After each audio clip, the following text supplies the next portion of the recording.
yung ano namin, evergreen tree namin, malaki na at matangkad na siya. Ang bango. Tapos ko lang mag-mow hanggang sa labas. Kapag ako nag-mow ngayon. Aking pusa, sunod sa akin. Ang aming pine trees, malaki na. Yan, pine trees yan, ang panamatay. Nagdilig, ko. Nag-video ako, nag-lawnmower ako, hanggang dulo. Yan. Ang aking Japanese tree. Muin! Si Muin, oh. Big boy na. Ayan yung magnolia ko. Magnolia tree. Dalawa yan sila.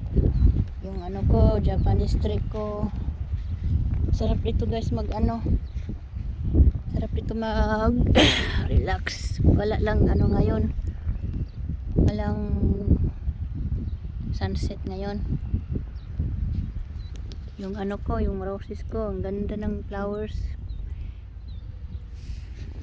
Next year, bibili ako ng madami niyan. Ipaikot ko dito sa harap. Sa fence.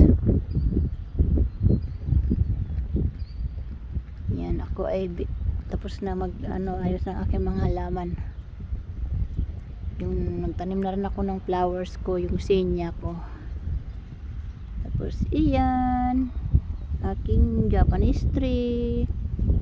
Tapos yung pula namin na tree, malaki na sila, pwede nang ilipat. Hi Muwin, say hi to the vlog. Muwin, ito si Muwin, oh guys, masarap dito mag-upo tapos mag-music. Ay nako, ay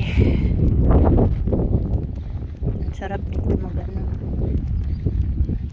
muni yung ko, yung roses ko nag-bloom.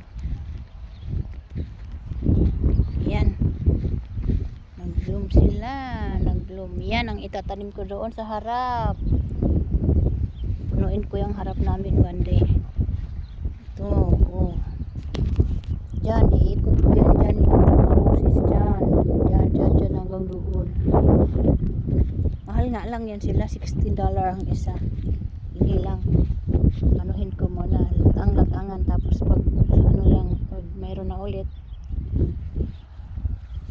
Yan. Yan ang aking ang ganda yan. Yan ang gusto kong ilagay dyan sa harap. Yan. Tapos na ako maghapon, nagwide. Ay nako. Ang ganda ng roses ay. Sarap mag-sit dito ng table. Tapos magkain-kain. Yan ang aking mga halaman. Ayusin ko pa yan bukas dyan. Kasi may halaman yan, nandyan yung sinya ko. Tapos pinapasok ang aking mga pusa. Ay naku. Yan na sila. Mayos na. Ang aking mga snake plants. Siyam na yan napaso. Kasi dumami sila. Hinati-hati ko na. Yan. Andun pa.